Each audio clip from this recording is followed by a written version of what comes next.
Hello, everyone. Good morning, good afternoon, whatever time this is released on Monday, March 14th. I'm your host, Diego Crespo, here at the Waffle Press Hangouts. We're going to hang out today.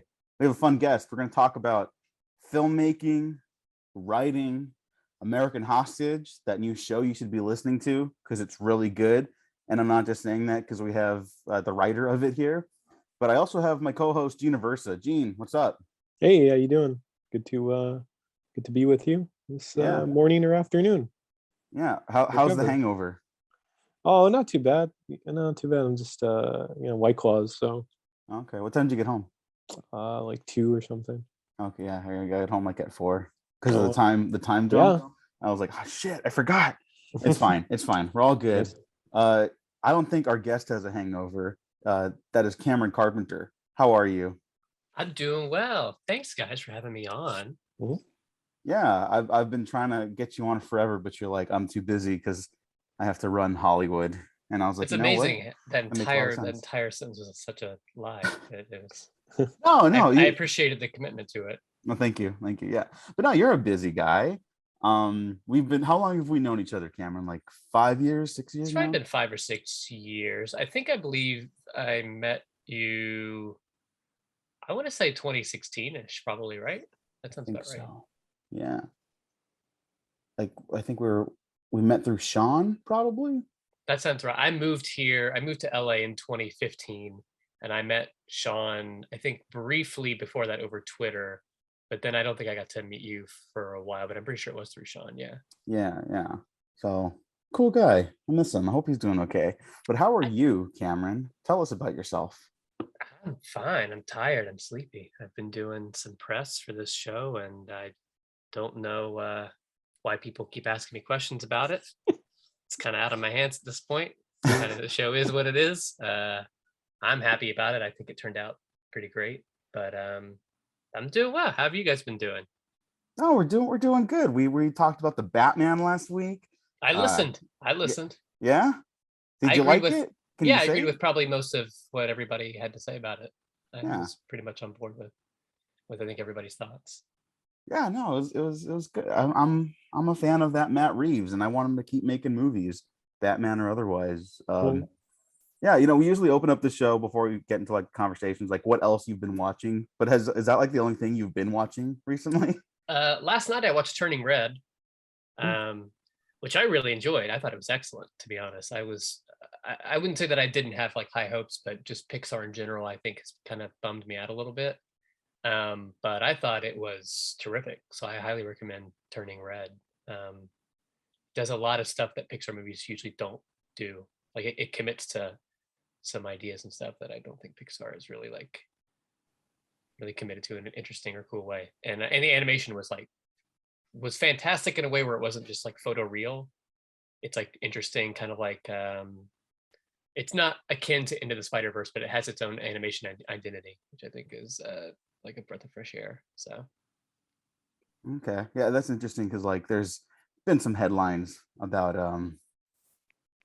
the Disney branch overseeing certain developments of these studios, and that doesn't like let certain films that maybe don't work off the hook all the way through, but it does maybe explain something. So that's interesting that you said that, because I was looking forward to it because I liked Luca. What was the one before that? I didn't like that Soul? one. Was it Onward? No, you know what? Soul. I liked Soul. Yeah. And then I wasn't crazy about Onward. You kind of won me over to like the ending, Cameron. We had a good conversation about that. And but they're not like, they haven't made me fall in love with them again, but people seem to really like this one. So, Yeah, I'm I think looking forward to that. The last one before this one that I like really loved was probably, and I don't know if I even really loved it, but Incredibles 2. I just had a lot of respect for it. I really enjoyed it, even though I don't think it makes like any sense whatsoever. It's very episodic, but also not in a way like I would say the Batman's kind of episodic with the mystery elements, but it leans into like itself very well. Like the narrative like connects very well, and Incredibles 2 kind of doesn't, but that's a fun fucking movie. I don't know what people are talking about. Incredibles 2 is really fun. It's just like you're trying to parse just kind of what the fuck they're trying to say the whole time. You're like, wait, okay, this is the villain. Why are they the villain? Okay, and what's the point they're trying to make? It seems like it doesn't have that much of an actual perspective, but it has a lot of conflict. and not in like the kind of like, why don't you go mull this over on your own kind of way, but in rather a I have no idea what the fuck I'm doing kind of way. So the writing for that one, even though I actually think it's funnier than the first Incredibles, but in terms of, I think the thematic potency is a little drier. Well, okay, so let's talk about writing then. How did you get started writing? Because you're a screenwriter and you're a very good one. I've read a bunch of your stuff and it's upsetting because it's like, fuck, this guy's out there making shit, and I gotta like, you're out. You're like a bar setter in my, like, at least for me. And I'm like, if I can't live up to Cameron Carpenter, I should just end it all. That's very kind of you. Thank you. I got started. I started out like as an actor, really, like in high school and college, and I was doing theater. And I just kind of found it was very limiting. The idea of being an actor and only doing interpretive work was kind of getting a little frustrating, I think, for me. And of course, if you start out like writing for the theater, usually, it's kind of like a TV world thing where what the writer says goes. So I was writing plays and I was collaborating with directors and actors in the theater space, which I really liked and enjoyed. And then I got hired to be the head writer for a very, very, very, very small independent animation company that worked mostly on YouTube. And then they got bigger and began partnerships with like DreamWorks TV and stuff like that. And so for about like 6 years, I did that. I was their head writer, mostly focused on original animation and like video game parody animation. And we did some cool stuff. We grew that channel. They had their own independent channel that we grew to like, I think they've got like 1.2 million subscribers now or something like that. Or they did when I left. And then I got hired. But then I sold a feature to a production company called Static that was shot and produced in 2018, but has not been released yet for reasons I don't quite know. There's a lot of internal drama with ourselves and kind of the studio that bought it. The crew is pretty united, and so is the cast on everybody thinks that the film is good, but there was some executive level stuff that we're not allowed to talk about that's keeping it from being released. And then I got hired by a production company based out of New York called Criminal Content, and I was hired by them at the end of 2019, beginning of 2020 to do film and TV for them. And of course, they hired me to write a feature for them. And right as I like turned that feature in, the pandemic happened. And so they turned their entire operation to doing narrative podcasting.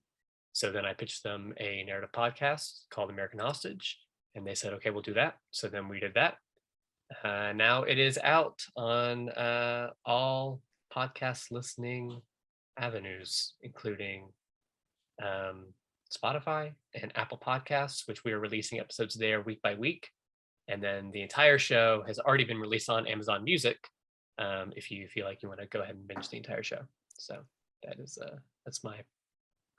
Was that enough? Was that no, that was good because it lets us talk about American Hostage now, which I am listening to it weekly. I realize that I prefer my long form stories like on a weekly basis, but you guys are like just skyrocketing in the podcast charts. Didn't you guys like pass like Mark Maron's podcast like last week? We did pretty well. So we're getting we don't know, of course Amazon is like Netflix and they don't share internal numbers, but you can check the podcast chart ratings for Apple Podcasts.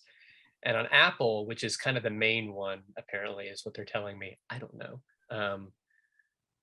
We peaked on top charts of all podcasts. We peaked at 7 on our debut on last Tuesday. And now we're releasing it week by week. We released the first 2 episodes in 1 week. So we peaked at 7. We're in the top, I think, 20 right now. I think we're like number 12. But yeah, we're currently ahead of Mark Maron, Smartless, Ben Shapiro, thank God. Jordan Peterson, thank God. That's a win right there. Yeah, you're telling. That's all that mattered to me. I was like, listen, I don't expect to get higher than whatever, but as long as we're better than them, but we're doing pretty well. The reception of the show has been very positive. We've been getting lots of positive reviews, and we're currently kind of in the midst of just doing some press for it now, and getting John Hamm to do interviews and talk about the show, which is weird and surreal. So Yeah, well, here I'll run down the cast, and then I want you to explain what it's about for people that don't know. But okay, we got John Sure. Hamm, Dylan Baker, Carla Gugino, Joe Perino, Christina Bricado, Becky Ann Baker, James Andrew O'Connor. It's a pretty stacked cast and like a bunch more people. So how does that happen? Because I mean you wrote it, but you weren't like the driving force getting all these people on board, right? Is that correct? So it was kind of half and half. I mean, I had pitched the podcast to the company, and I didn't have anybody like we were really shooting for the stars, I think, with our lead, like John Hamm. And I didn't have John necessarily in mind for it. It was kind of just like a blank slate of being like, well, Sean Christensen, who is the director of the podcast and the CEO of the company, I was like, well, he'll probably want to, stack the cast from the top down. But I did personally know Dylan Becky Baker, and I knew Carla Gugino personally, and I had reached out to them with the first 4 scripts and said, I'm not the money guy, I can't commit to anything, but if you guys were interested and you want to take a look at these scripts and you wanted to do the show with us, we would find a way to pay you. And they took a look at the scripts, they said yes, so they came on board first, those 3, and then once those 3 kind of got on board, we really started rolling, where we started making offers for the lead roles. And then one day I got a call from Sean, who said that John Hamm wanted to do it. I said, okay, I'll take John Hamm.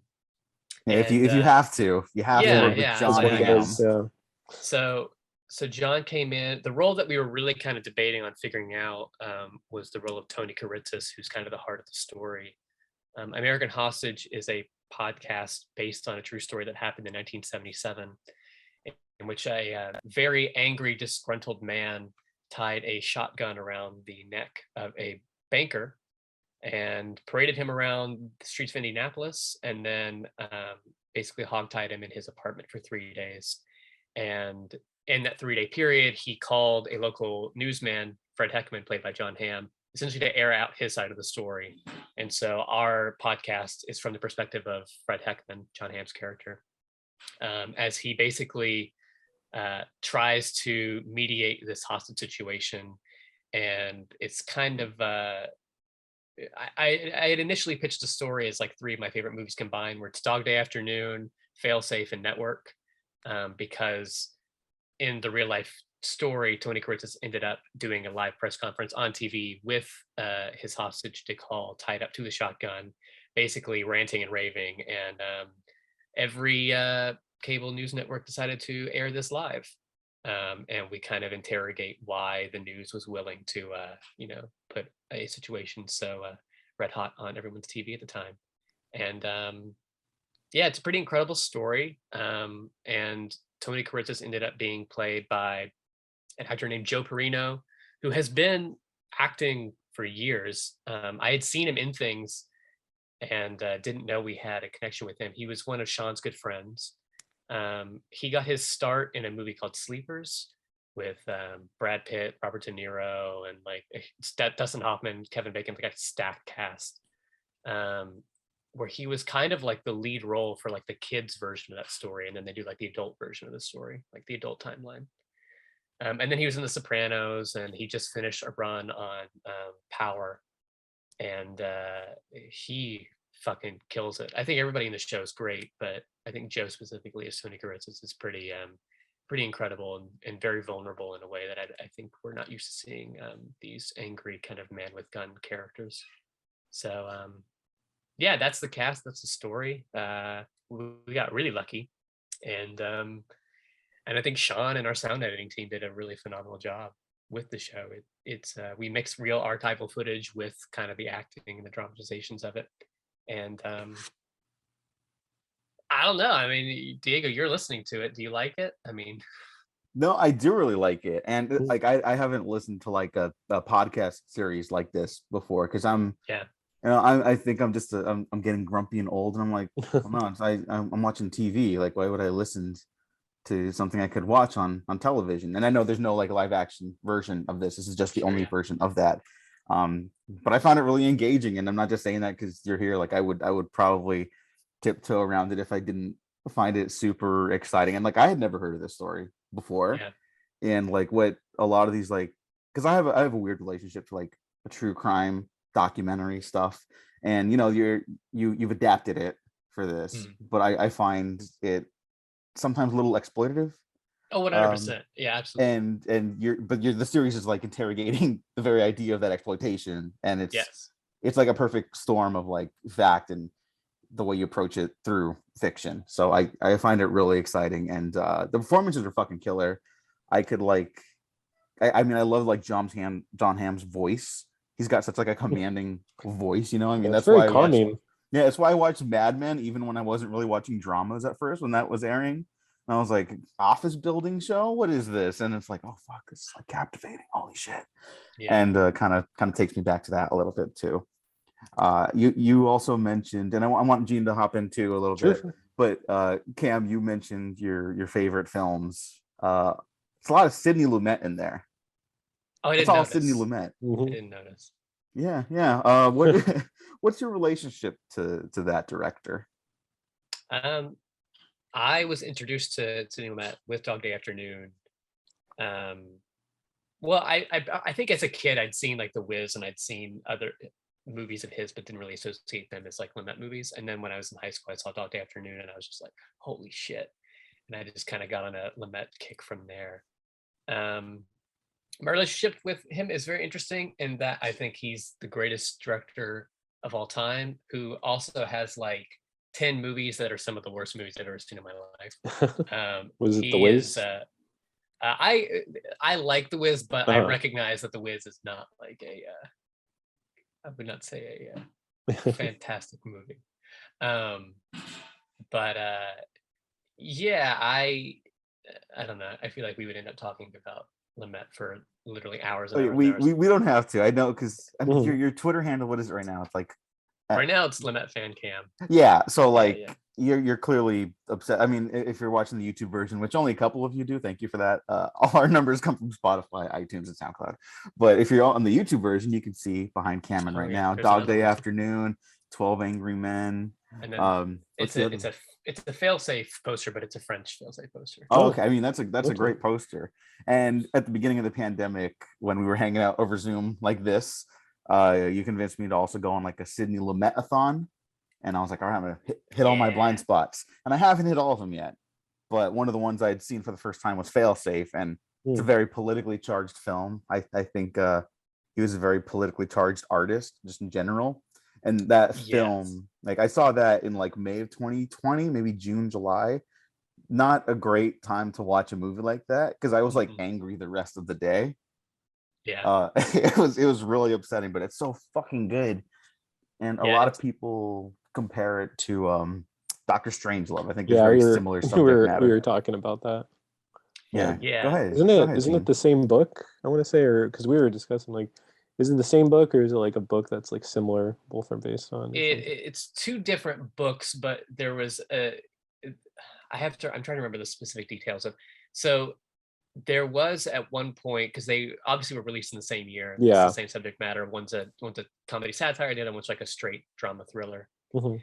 And Kubrick had like written a note to Lumet, basically Mhm. being like, "Do not release your movie." Like if there's like a like he's kind of a dick about it.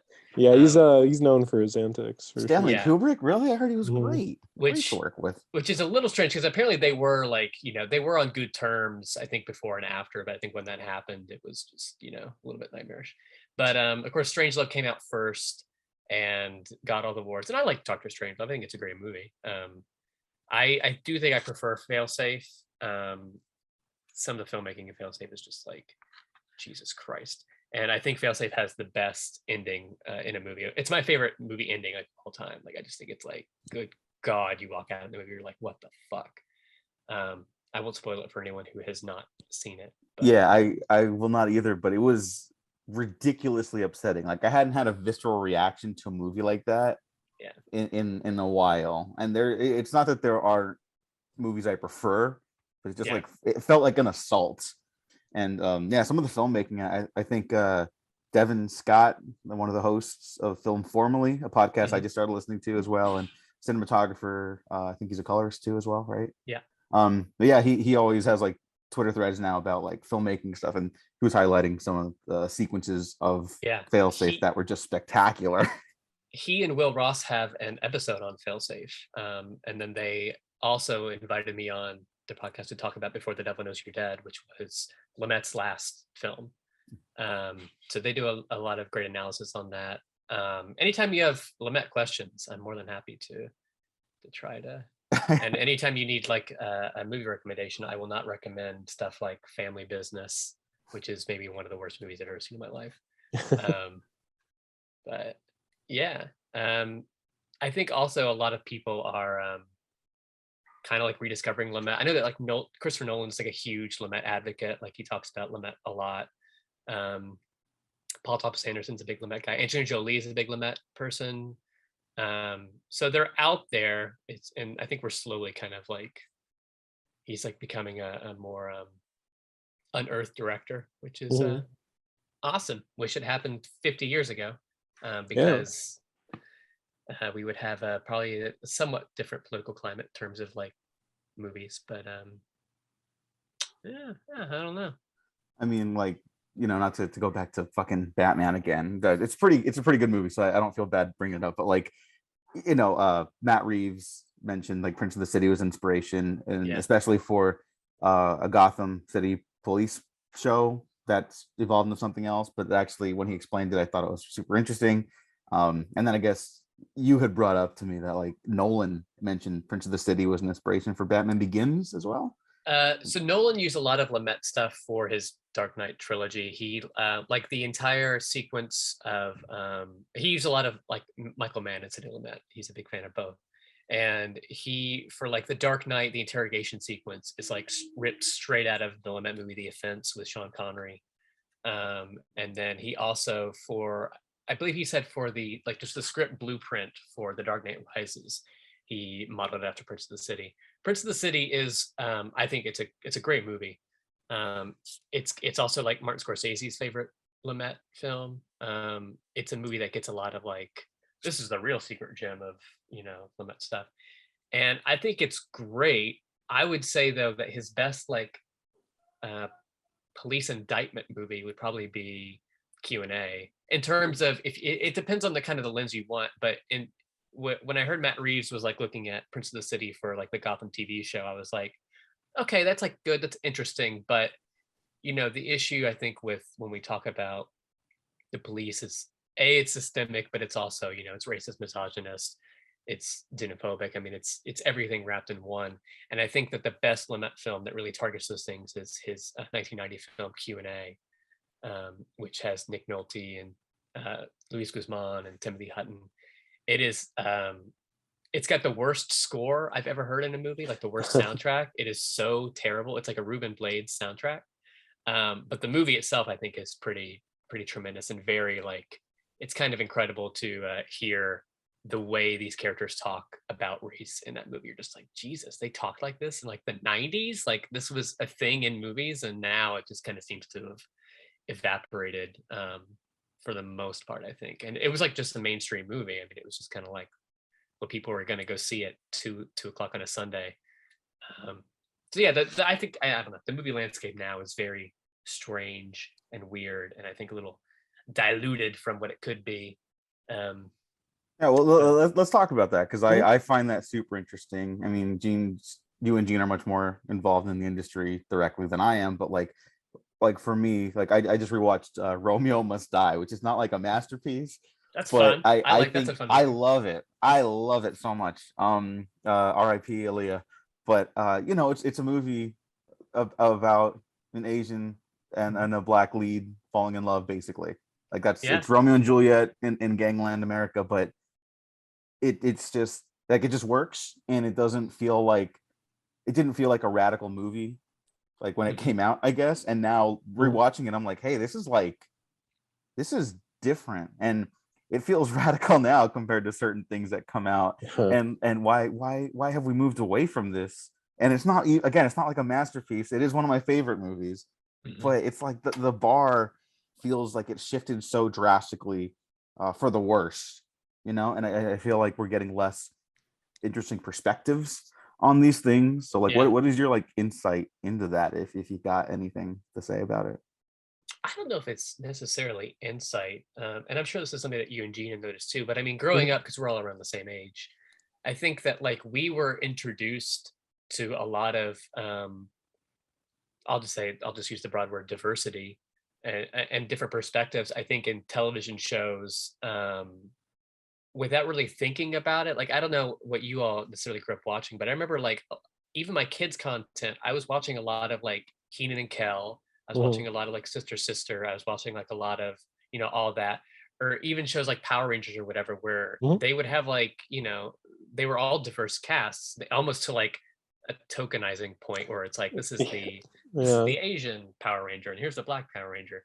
I'm not sure if anyone remembers the Puzzle Place ahead of its Oh time. no, was that a Nickelodeon No. show? What It was was that? like a PBS Kids one. They were all like Okay, puppets, but yeah. yeah. But it seemed like it was like those shows, like they didn't really, it didn't seem like people were reacting to those shows in a way where people were like, oh, these shows are quote unquote diverse, or oh, they're not diverse Uh-huh. enough, or whatever. They just kind of existed and we all just like accepted that. And I'm honestly not really sure when the shift happened to where we then were like pinpointing it to the point where it's like, oh well, this doesn't have this and this does have this.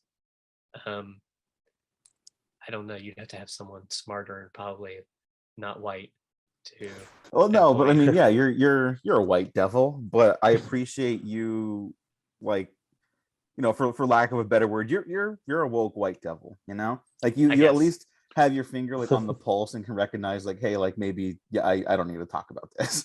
Like, you know, just like you Mhm. have your head on your I shoulders correctly is Well, I what it would say is. sometimes I'm like I recognize I don't need to talk about this, and then I do, which Yeah. is the Well, whitest thing I think maybe that like maybe, so but Yeah, it's I think you tend not to step in shit during it. You know, you're not going off on like tirades like, you know, I don't want to see these types of movies or anything like that. You're never, sure. I mean, yeah. yeah. I don't know. I think also we're in terms of like where the cinematic landscape is now, like there are just entire movie genres that are non-existent now. They've just completely dried up and it's very sad. Um, I sometimes struggle when I talk with people who, you know, everyone has their particular tastes on what they like in movies, but I'm just kind of the case that like there's no like bad genre of film. Like there's a great film in every genre, like Mhm. if you just look for it. Um, which I'm sure is true of like, you know, music. I don't like heavy metal music, but that's not to say that there's not like amazing heavy metal music out there. Um, and I don't know. It, it's been strange to be in this industry because I've done a lot of pitching. I've talked with like a lot of executives and I worked with a lot of people like that. And it is sometimes like very I don't know, ends up feeling degrading pitching like a movie in a genre that doesn't exist anymore. Pitching like a rom-com or pitching like a straight up comedy that's not like an improv based comedy or something. Like they just kind of look at you like, who would see that? And it's like, Yeah. well, for 100 years, everybody would go see that. Are you kidding? So I don't know. It's hard to pinpoint. I also think that people have a very weird idea of executives and how executives operate. Um, I was watching the new Matrix, which I enjoyed. I think people enjoyed it more than I did. I enjoyed it. Um, but there was a lot of people talking about stuff like, can you believe the executives let them talk about Warner Brothers in that way? And I guess my perspective with a lot of executives is there have been some that I don't like, some that I love, some that have been great and have been like, you know, very helpful in getting stuff made in the quote unquote right way. Mhm. But a lot of executives, like they will literally tar and feather themselves if it means getting you into a theater to watch a movie. Like it's not like a pride or an ego thing for an executive. So anytime you see like movies where they're like, can you believe that 30 Rock or that 30 Rock made fun of NBC for like 10 years or whatever, blah, blah, blah. It's like, of course I can, because like they will do anything for a hit. That's just kind of how executives are, because executives, let me stop and let me just kind of put it this way, because I'm a little bit of rant and a raver. I apologize for ranting and raving this way. No. But That's what this podcast is, by all means. Yeah, it's a good place to put that out there. okay, now I have to remember what I was going to say because that's the bad thing. I said it slipped away. Well, here, Um, let me yeah. what do you think of that? I will say what you're saying makes sense, because how many like attempts at like a reboot of like a family friendly property now involve like, man, the times are weird, huh? We need to like revamp this property in a smart and witty way. You know, like I think that's the next what's the Chip and Dale, the Rescue Rangers? Yeah. Yeah. It's Yeah. like, oh man, the landscape's so weird. One of them gets like, instead of Plastic surgery. Plastic surgery, thank you. Instead of plastic surgery, they get CGI surgery to keep up with the times. And it's like, okay, that's kind of funny, but like that's like every approach to these things now. That's like the only way. And so what you're saying makes a lot of sense, because if they're gonna keep like riffing on this stuff, at some point the people signing the checks are in on the joke and they don't care. They're not offended. Yeah, as long as they get money, I guess. Yeah. I was talking to an executive, basically taught me this lesson was I had a pitch and I had a script that I was pitching to this executive. I won't say who, I'll say where. And he'd read the script and we were discussing it. And basically we had gotten down to where I was like, well, do you want to do it? Because like ultimately, if you don't want to do it, who cares? And he's like, I don't want to do it. And I was like, well, you said you love the script. We've been talking about the script for an hour. Like, it sounds like you're really jazzed and hyped up about it. And he's like, it's a great script, but I can't do it. And here's why. Because if I pass this on to my higher up and he reads it and he says no to it after I pass it on to him, he is then going to perceive me and my role as a film producer like in a lesser kind of way. Basically, every executive that you pitch to, that is like their job. Their job is to say no 1,000,000 times and yes like 3 times a year. And if you are not one of their 3 yeses, you're just going to get trashed. And because it's all about job security, they're going to say yes to the already established IP. So that's why we keep getting Batman and Spider-Man and Chip and Dale and Star Wars or whatever. And it's very frustrating. There was he started out as a talent agent and he became like a big producer, Mike Metaboy, who ended up producing like a shit ton of amazing films in the 70s, including Network and Rocky and all these other films. And he talks about how in the 1980s, basically that is when the banks kind of came in and started plopping bank executives into film executive roles. And that's kind of when that shift of gearing more towards blending family-friendly films and adult films together. That's when budgets started to get a little shorter. That's when PG-13 came out and was like a whole new demographic was built out of that. So I would say if you have frustrations with kind of where cinema is at the moment, I think it's easy to blame Disney, and Disney is part of the issue, I think. But a lot of it, is fault of the 80s and Ronald Reagan. So yeah, just like current America. Absolutely, 100%. So I mean, I think that's an interesting point too, and one I think we can all agree with. It'd be weird if we didn't. But I don't know. Like, the Disney thing I think is important too, because they're making headlines for unfortunate reasons, and thankfully, even people within that company seem to be like, "Hey, no, this is like too far. Like people are going to get hurt from these decisions." But it's like it's a systemic issue, and Disney does not control the government at this point in history. So, like, it's in 20 years. Yeah, it's inching closer. So I don't know how long that'll be. Bob Iger is president 2028. Hey, there's a good chance he's running. I would not be shocked if he ran soon. But yeah, I don't know. There's a lot of systemic stuff with the not just the industry, but the country and the world that makes it feel like kind of a struggle to find like interesting stuff. So there's a lot of like dead genres now, like you're bringing up. Like, when's the last time you've seen just like a sturdy drama? I will say that the Batman, fucking Batman, everyone's gonna see Batman, but like I have a relative who likes movies but not really interested in the stuff that's coming out right now, like Batman. And so I kind of explained to her like, well, it's got elements of like a crime thriller and stuff like that, and like she liked Joker just because it wasn't an action movie, you know what I mean? Sure. And so like, yeah, no, I'll tell her like I don't like that movie, but once you heard like, oh yeah, no, there's like character drama in this Batman movie. There's not that much like action to like the back half. She was like, oh, okay, I might check it out then.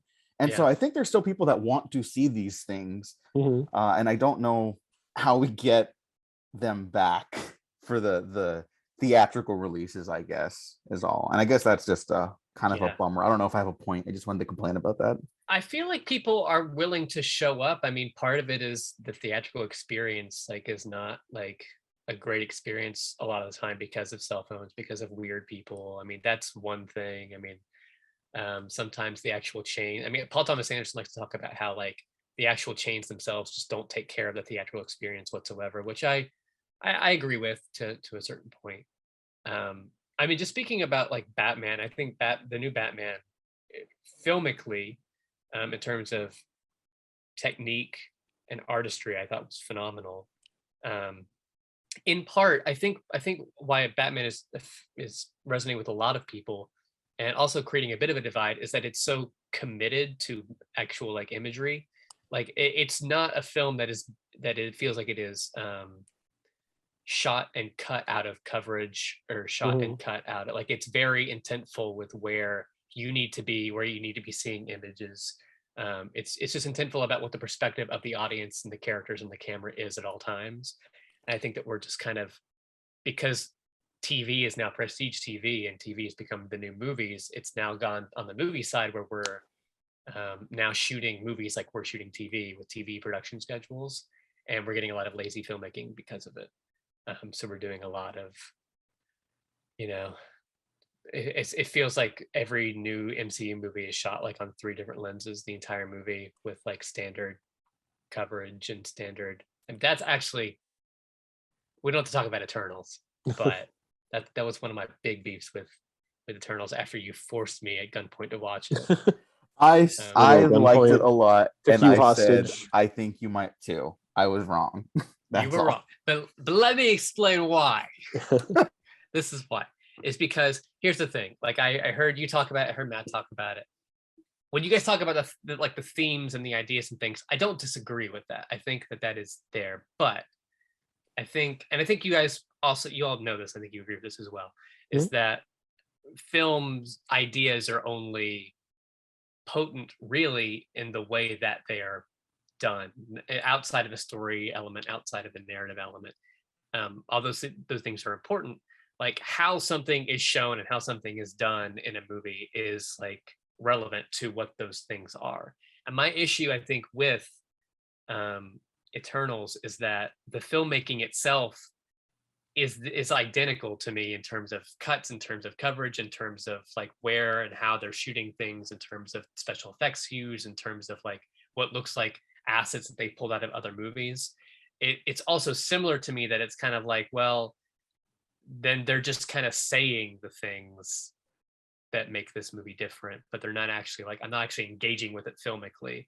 And so that's why I really struggled with that one particularly. And sometimes because Eternals has headier ideas, and if you're encountering headier ideas, you really want the filmmaking to be like, oh, mama, give it to me, mama. And yeah, I don't know. So I struggle with that one. I mean, the MCU has movies that I enjoy and movies that I think do that well better. But okay, I'm done ranting about the. No, yeah, I think we just end up doing that here. I think it's unavoidable because, it's the thing that takes up most of the space in the zeitgeist right now. Like it's impossible not to even think about, even if you don't ever plan to watch another one ever again. Like it's just there right now. I have a question for Gene as well, because Gene, you are an editor, correct? Yeah.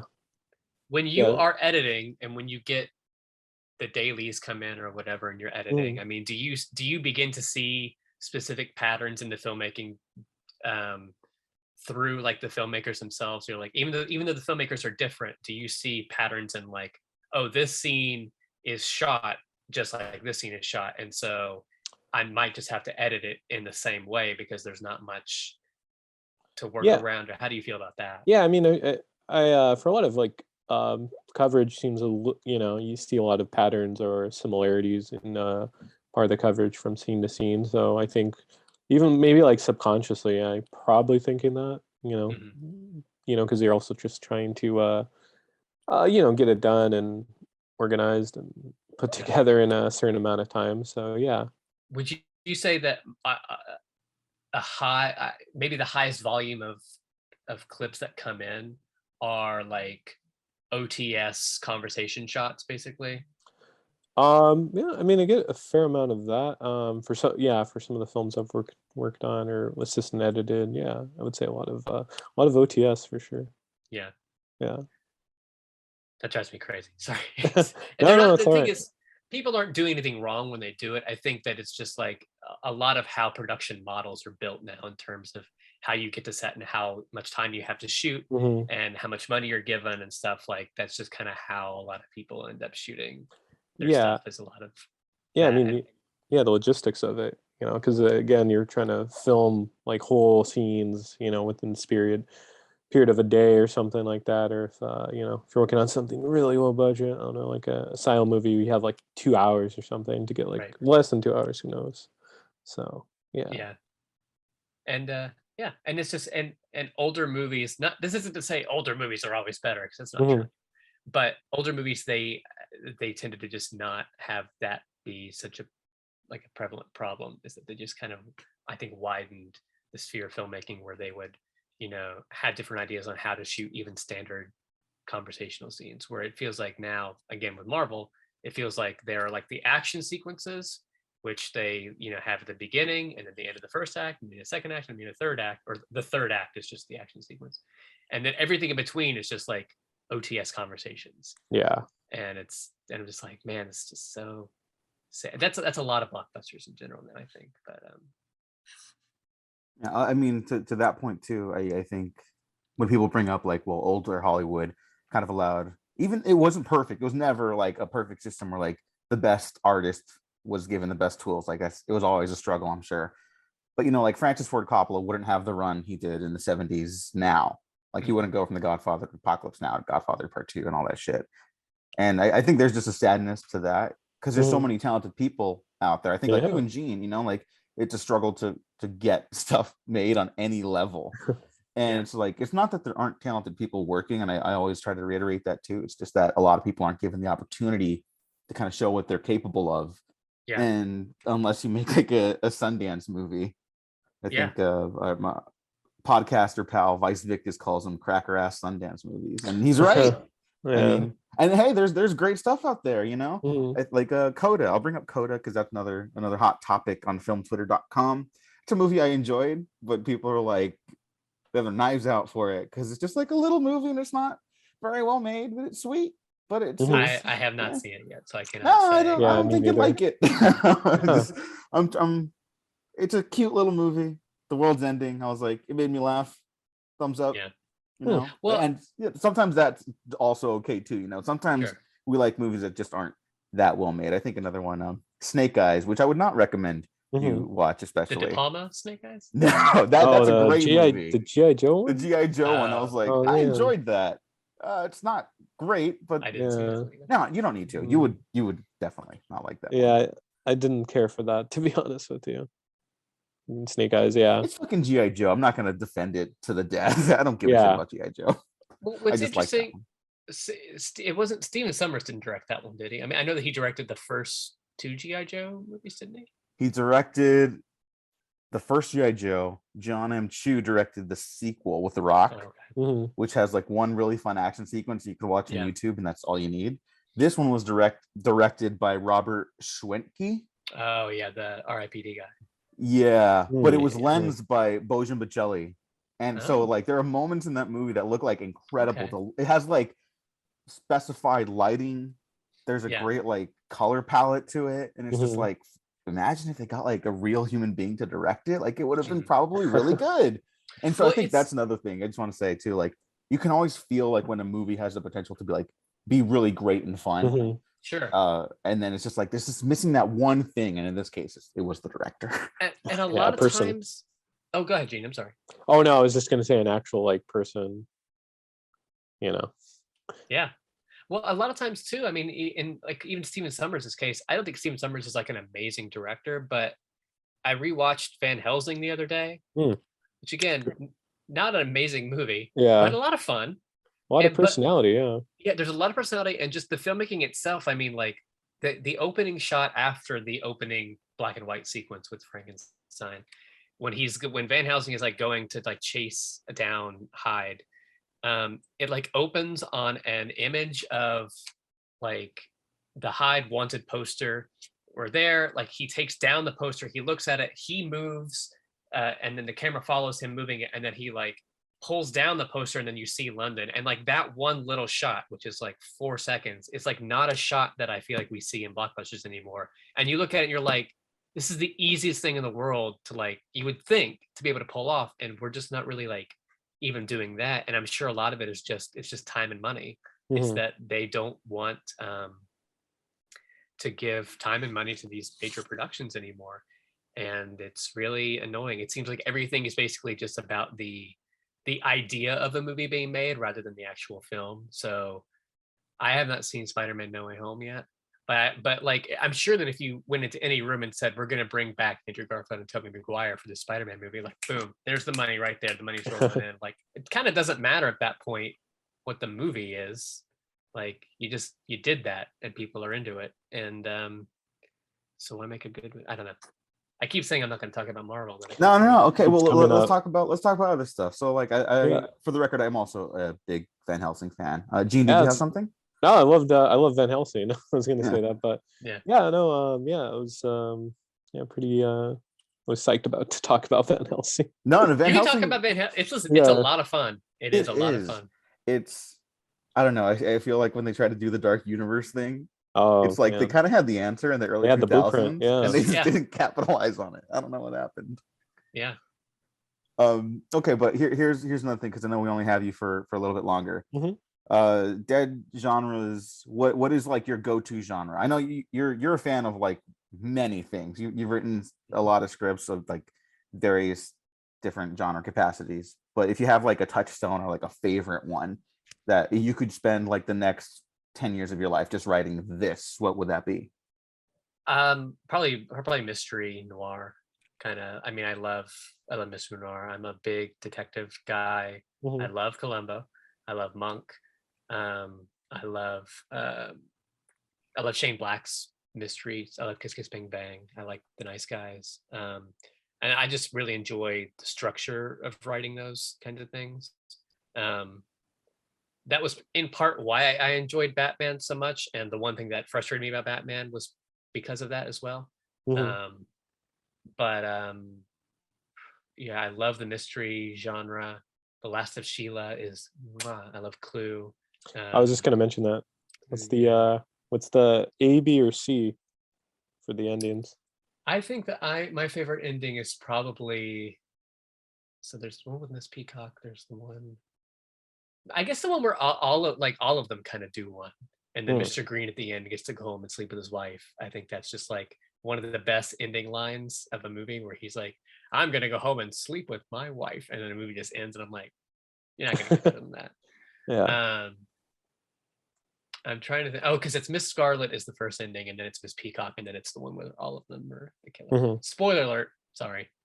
No, that's not, I mean, it's been like 30 years. Yeah, I wrote a spec of a new version of Clue.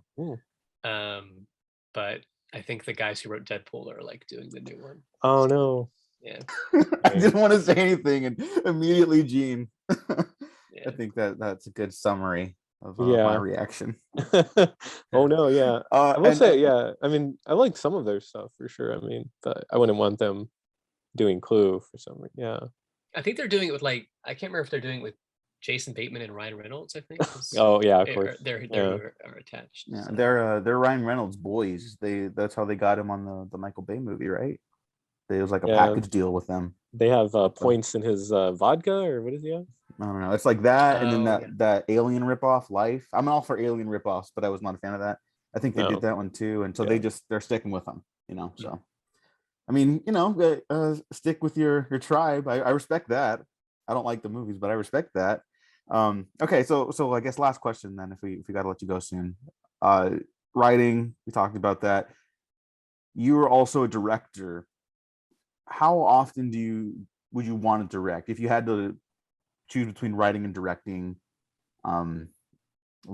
is one your true love, or do you just love both equally? It changes depending on the subject matter.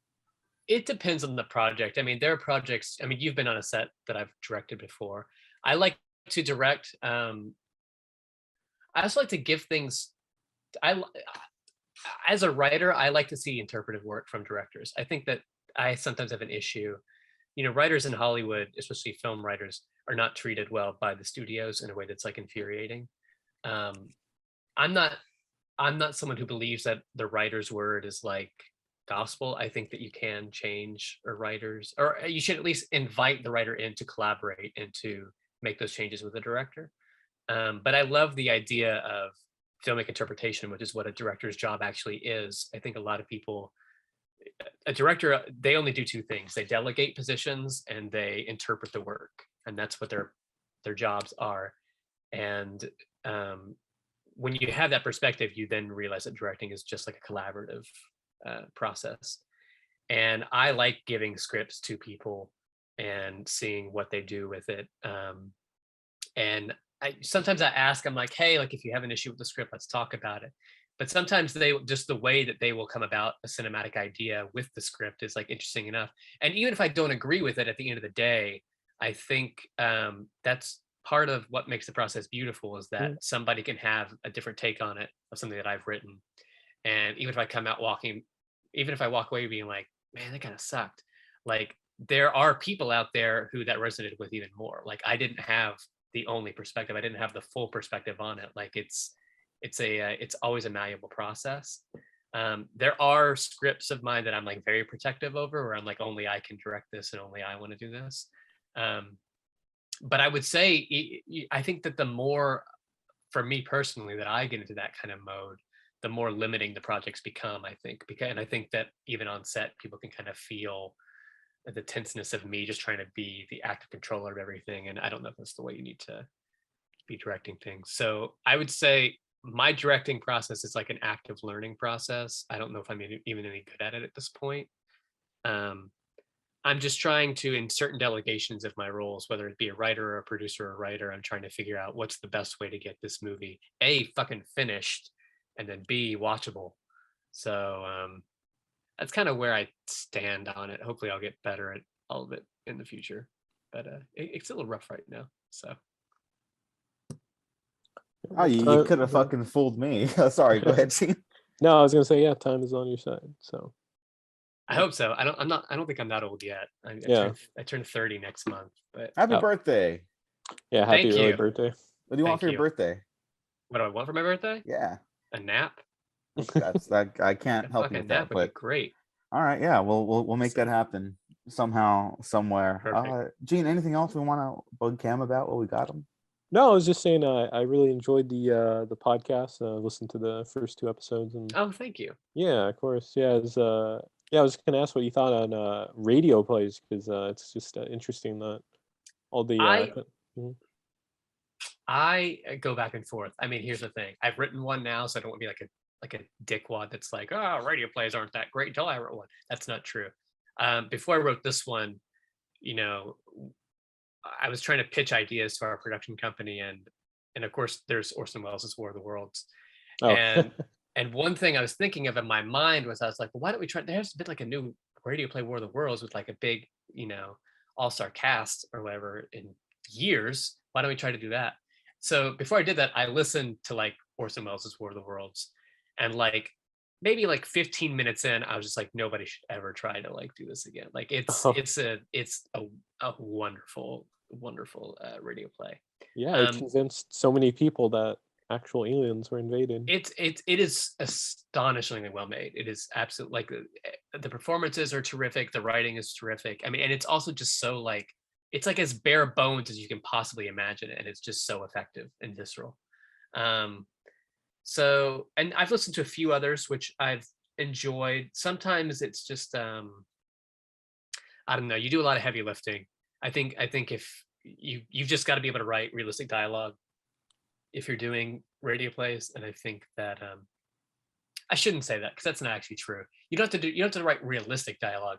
You have to write dialogue that is perfectly in line in tone and key with the production that you're doing. So you can do high theatrical stuff, and it works really well. But I think that there's something in our brains as human beings that if we're filling everything in with our imagination and we just have one element of it, if it's just like the sound, it kind of can come off as like cheesy to our, like if somebody says something and it's just expository dialogue, we're just like, bad writing, because we're doing so much of the heavy lifting. So sometimes that's still like an issue that I have that I'm still trying to get over, but I do enjoy radio plays. I like having the challenge of writing something and not being able to see it. And we've got a few more down the pipe, which I can't talk about specifically yet until we announce them. But we have another one it's already been written and produced. I was not the main writer on it. I was a writer for like an episode or two, and then I was kind of like a story editor on that one.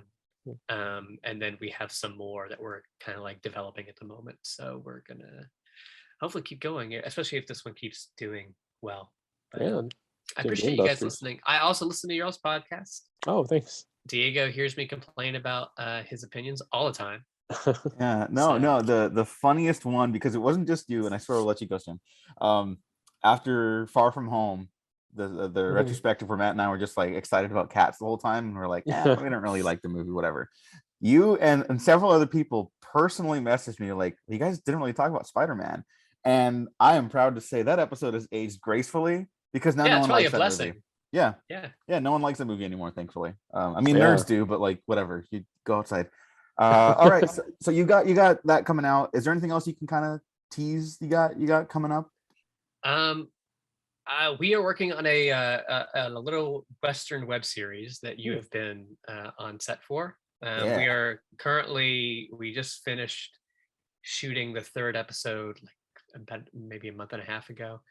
We're aiming for 10 episodes. We're probably going to do some more financing for it soon. But it's really cool. I'm the showrunner of that one. We have some cool writers on board. We have some really cool directors on board. So far it's shaping up pretty swell. I'm really enjoying making it. And Diego, you're always welcome on set. Gene, you're always welcome on set. You guys can thank you. Drop by and check everything out. And if you want to do a little work, we'll put you to work. But yeah, that's probably that's like the thing that I can talk about that's probably going to be coming out in the next few months. But yeah, look forward to seeing that, and then have Sam Elliott saying like, what does this guy know about? I'm trying to see what his rate is, his day rate is. He wants to come on board, and I want to make this a real Western. Yeah, there's a bunch of like lesbian cowboys in ours. So, no, he's gonna flip out. Handles more queerness. No, it's a super fun set. Yeah, I'd love to stop by again and lend a hand if I can, and snap some more photos. I got a new nifty little camera I'm hankering to use more often. But Cameron, thank you, my friend, for coming by and talking all the world of Sidney Lumet and all the weird happenings in your life. It's very exciting. Thanks, I appreciate your friendship. This was a blast. Where can people find you online? If they must, I'm at Twitter at Lumet FanCam. My account is currently private. Oh yeah, sorry. Like no, it's okay. It's not a big deal. I don't know if people need to hear my voice more. I've also kind of just gotten into, I don't know, like I'm getting to this point now where, especially with the podcast, I'm sort of debating on how much I actually need to be on social media. Like I've been fortunate enough to have like stuff financed in terms of like artistic, endeavors. And I'm starting to perceive that as like, well, then that means the artistic endeavors are my like argument. And so if people then are critiquing it or engaging with it, like, they get the final say on it. Like how they engage with it is kind of that. So I don't need to, maybe I need to not be on Twitter being like searching my podcast and seeing if people enjoy it or if they think it sucks and then being like, well, maybe you suck. Like that's just not, I just don't want to get into that. So. Well, I think you've had a better relationship with it than most people recently because you're not on it all the time. That alone means you're taking steps for your betterment, and I'm proud of you for Hopefully. That. I also just don't want to do it. I don't know. I have a lot of respect for critics. I think critics are, as an entity, as a whole, critics, I really like critics. I just have a lot of respect for what they do. And I think that the relationship between critics and art is built not necessarily out of hate, but out of love and respect. And so I'm just trying to keep that mindset, because there have been a few people who've obviously listened to the podcast and been like, what the fuck is this shit? This fucking shit sucks. The guy's talking to me and I don't like that, the way he talks to me. And just kind of being like, however people feel, it's how they feel. You can't really change it. They let me make the show, so I can't complain really. Yeah, no, and thank you for saying that. As a former film critic, I guess now, it's fucking like hard. That's why I'm not doing it anymore. I'm trying something else harder, I guess, or difficult in its own way, I'll say, because like there's like no fucking money in there. You got to have a real love for movies and shit, and so many people work their ass off in the industry still, and they deserve a lot more credit. That's why I always try to highlight people like Richard Newby and a bunch of our other podcasting pals. But yeah, thank you so much again for coming on. This was fantastic. Gene, where can people find you? Yeah, you can find me on Twitter and Instagram, Gene9892. You can find me at the Diego Crespo. Check out the Waffle Press on Twitter, YouTube, SoundCloud, Spotify, iTunes, and Patreon, and get early access to the next retrospective. Probably we're kind of like going those off the cuff right now. Go check out the Tough Guys Don't Dance episode, where you can hear Matt and I struggle to breathe as we explain the premise of that film. It's incredible. I'm buying the Kino Lorber 4K because holy shit, that movie. Thanks for listening. Thanks for watching. We've been professionally unprofessional.